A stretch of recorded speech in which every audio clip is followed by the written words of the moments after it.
we still got some hope yet. And that was, I can remember that one. There's a lot of long hours and not much sleep, so I don't know what I'm looking forward to.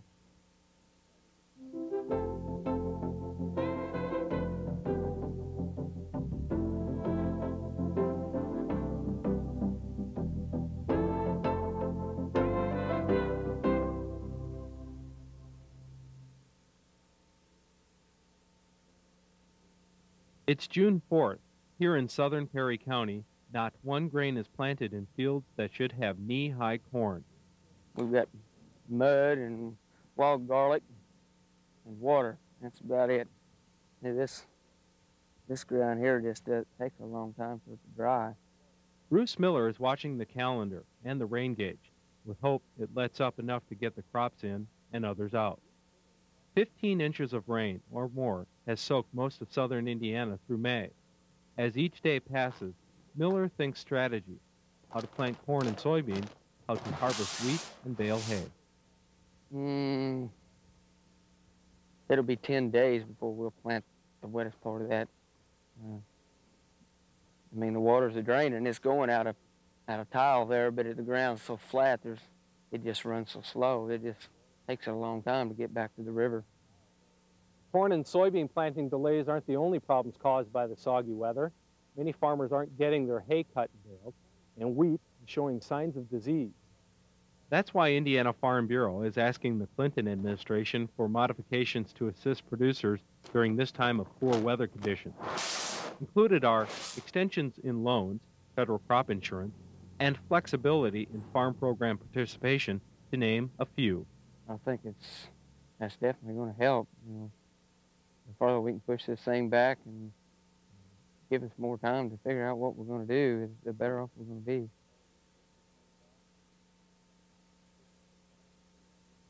Statewide, many farmers had an extremely difficult time planting corn and soybeans in southern Indiana. Otherwise, the rest of the state and the Midwest did fairly well, according to marketing specialist Joe Miller. Next couple of weeks are pretty critical. But again, also keep in mind that for what has been planted, that we are having ideal weather, and the major production areas of Illinois, Indiana, and Ohio, or Iowa have been planted. Those main production areas, and the weather is ideal for those crops at this point. So we still have the potential for a fairly decent crop this year. The weather in July, first part of August, is what's going to determine what kind of crops we have this year. Depending on summer rains and growing conditions, there is a potential for a very good crop throughout most of Indiana, Illinois, and Iowa.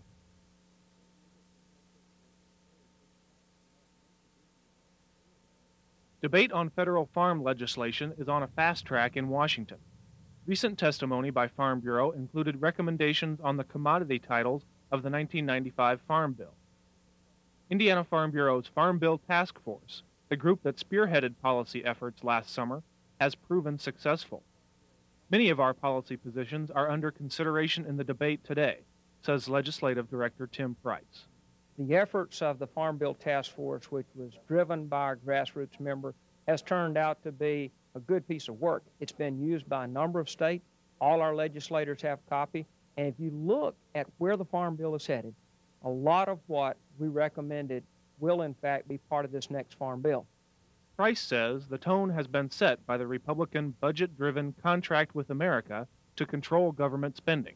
That set the stage for a lot of legislation, including the Farm Bill. So we see a Farm Bill that, as we've said for some months, will be driven by the budget process and by the dollars that are available. We also see the legislative timetable, frankly, moving up very quickly. We're now looking at a scheduled conference for the House and Senate in late July.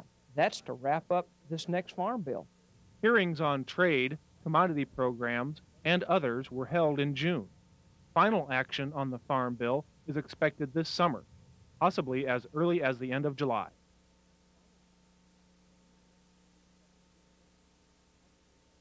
Indiana Farm Bureau is nurturing grassroots candidate development. As an active player in the political arena, Legislative Director Tim Price says members need to find elected leaders who will represent their views throughout the political system. Well, for years we've cast ourselves as a grassroots organization. And for years we've been for good government. And this combines the two. How do you take people at the grassroots level, combine them with what good government's all about? A critical part of good government is surfacing good candidates.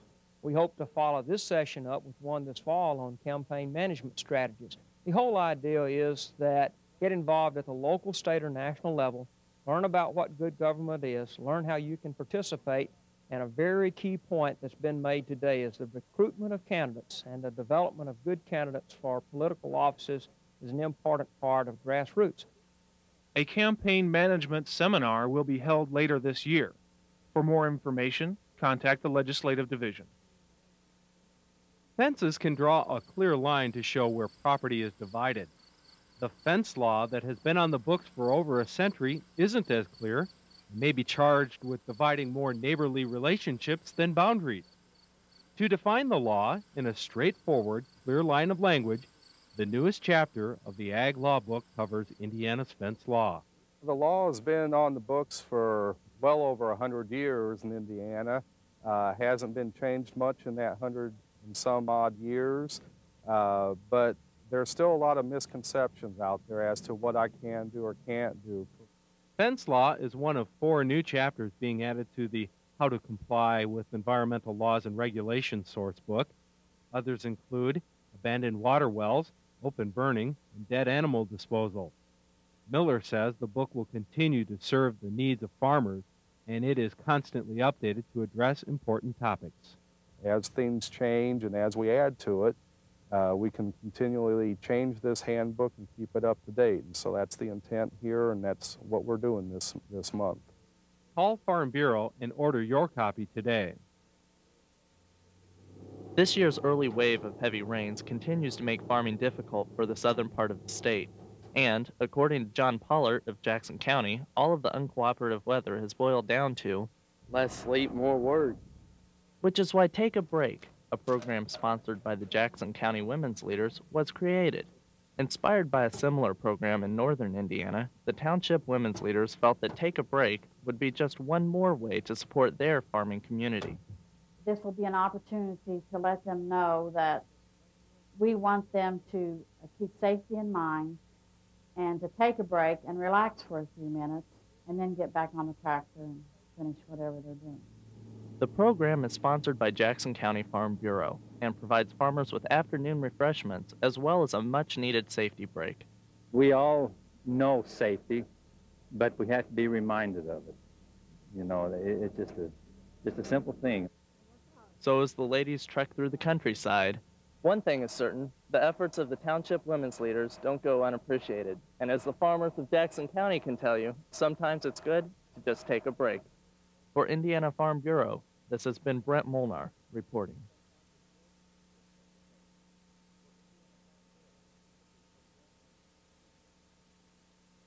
As a result of increasing land development, as well as mounting interest in environmental issues, current agricultural drainage conditions have raised a number of questions. Farm Bureau President Harry Pearson has created a summer study committee which will address the needs for improved drainage management in Indiana. Director of Natural Resources Jim Barnett says the Special Task Force has hopes for a final report by the end of July. Hopefully we can do this in time for policy development. In Farm Bureau, we're just the same as you are out on the farm. That everything has been delayed for about a month now because of late planting.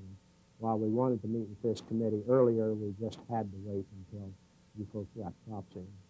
The Summer Study Committee intends to provide information for Farm Bureau policy, in addition to offering suggestions for the construction, maintenance, and improvement of drainage facilities.